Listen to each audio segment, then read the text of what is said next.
Welcome back to a new episode. In this episode, we're going to get all of this work done on the front end, get everything assembled, get as far as we possibly can. If we have extra time, we'll make that little box in the back and work on the exhaust pieces if we have time.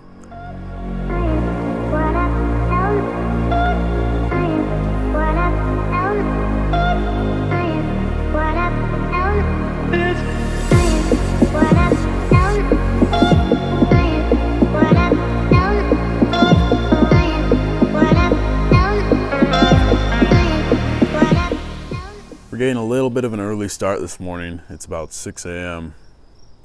Vladimir is on his way right now. He should be here in the next few minutes. I'm gonna get a game plan with him, get everything started, and see how far we can make it today.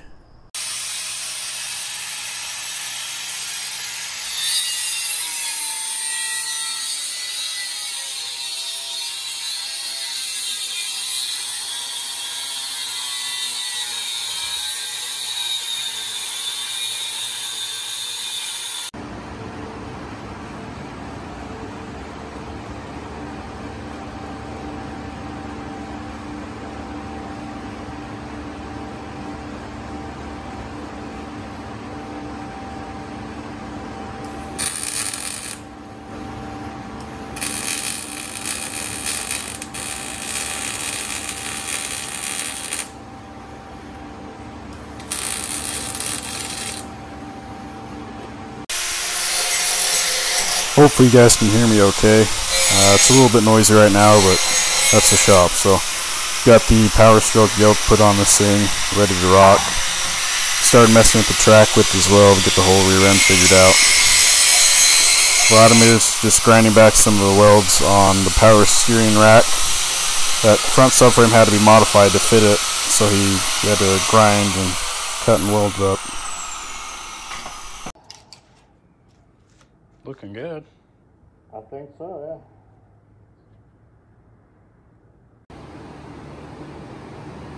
yeah.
So Vladimir just left. I really should have filmed way more while he was here because we got a ton done.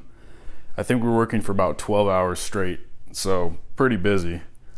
But if you guys notice, this front end is all installed. So I'm gonna go over everything we did, what we accomplished, and what still needs to be done. So we made a ton of progress. We got these coilovers welded in. On these old Datsuns, they don't bolt in like most suspension systems do. They actually weld into the knuckle or spindle, depending on what you're going to call it. So these are the 2014 Mustang GT front spindles, and we got them welded up. These adapter plates that will allow it to unbolt. So this is awesome for you know, if I ever change them again. There's no mounting spot for them anyway on these, like the Datsun ones, but this lets me use all the Mustang stuff. Got that welded in. I'm gonna have to disassemble all this stuff and repaint it just because it's all fresh welds. I don't want it to rust, obviously, but I can throw the calipers on. I can steer it now, at least with the steering rack. I still need to get this steering column figured out, but that was a mistake I made. So there's a CV joint that goes right on the end. This is the original Datsun one, and it's too long, the splines are different, it doesn't work. So what you have to do is cut it up a little bit further and splice in the Subaru splined CV joint. I ordered the wrong one. This steering rack came with just the rack and no joint, so I had to order them separate. This was a Legacy steering rack, and I ordered an Impreza joint, I think is what it was. So the spline count was different and they didn't fit. So I've got to order a new one, and we can weld that up, and that'll be ready to go. That'll be done. Now, to make this steering rack fit, we actually had to clearance this. If you can see in there, we had to cut a little section out and put a piece of metal in there, re-weld it, so that we could have the room for this larger power steering rack to fit instead of the old manual. You can see we cut off the old engine mounts. They were here and here. I still need to grind this side down a little bit, but those aren't going to work for my engine, so I'm just getting them out of the way, making as much room as possible in here. I'm going to have to mount the engine mounts probably off of this frame rail right here somewhere. That's coming all later, so we'll figure that out when we get there. But doing this, let us mount it as low and far over as possible. Originally, this ended up somewhere over here, and we're going to be able to have it end up somewhere over here. A lot tighter, a lot more room for exhaust and all that. So that worked out really well. Vladimir did an awesome job welding. Once it gets painted, it'll look OEM. You'll never even know it didn't come like that. So pretty cool. Moving on to the other side, same thing. All this is all welded up. Everything's looking awesome. And I'll go show you guys what we were able to do in the back. Now, you saw in one of the other little clips, we got that yoke finished. Differential's installed, and it's just in there. It is done. Coming around to the other side, you can see these Apex lower control arms are installed, at least on this one. Now, I did run into an issue, and I'm wondering if any of you guys have Apex stuff. Can you let me know if you've had this? These come with adjustable track width, basically. You can make it come further out from there and there, from this bolt running through everything. This is completely locked on mine. I can't get it to turn in or out, and no thread locker, no impact tools, nothing. Just by hand. But I actually got a wrench on here, like a breaker bar essentially, and it absolutely won't budge at all. So I don't know what happened, but something in here is broken, and I need to get a hold of Apex and see if they can ship me a new one or what we can figure out, because this is absolutely frozen in there and I can't move it whatsoever. So something broke. If that wasn't the case, this would be a roller, because this side is all done. You can see I even have the CV axle in there too. So I'll get a hold of Apex and see what's going on and see if we can get that solved. Now, going into the trunk area, another really cool thing we're able to do is get this rear panel little storage cubby installed. So I've talked to you guys about this in a couple previous episodes. Vladimir did an awesome job, and this thing looks amazing. He just was able to make it all by hand, basically, with just an anvil and a hammer. But this tray will just be like that. Obviously, I have to paint it, I have to seam seal it inside and out, you know, etching primer and then the paint. But there's actually a pretty good amount of room in here, and this is what I plan on storing inside of it.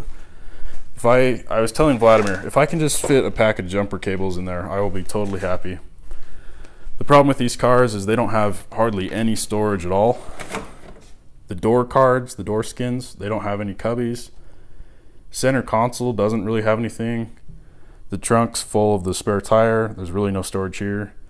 Under the rear seats, there's no storage. And the main seats, there's like, you know, two inches of room. I don't even think you could fit like a box of tissues under there. So there's no storage space anywhere. That's why I was really happy to add this in here. So I can easily get these in here. So bonus little area. Super awesome. I even have enough room still to fit the muffler right there. So the muffler will just go right here. Perfect. I'll have to probably make a heat shield or something if I put anything in there that would be, you know, affected adversely by heat. But it's perfect. He did a perfect job. Super happy with him. So I think for like 1 day of work, we totally killed it. Vladimir did an awesome job. He drove all the way up here, helped me out, and drove right back the same day, which was just crazy. He did an awesome job though. We got a ton of stuff done. If you guys need any Datsun stuff, especially if you want the Super 8.8 kits in your car, get a hold of him. Find him on Facebook. Invincible Extremes Muscle Cars Garage. Sorry, it's a long name. But yeah, that gives you the super strong Super 8.8 rear diff. Gives you the strong, you know, axles, custom made to the length to fit. It'll give you the 5-lug Mustang brakes, and so it's all OEM quality, super strong, super overbuilt. These cars are way lighter. You can abuse the crap out of them with this kit. So yeah, huge thank you to Vladimir. I'll get that new steering splined piece figured out. I'll get a hold of Apex in the meantime and paint all of that stuff, especially the, you know, the front cross member subframe thing.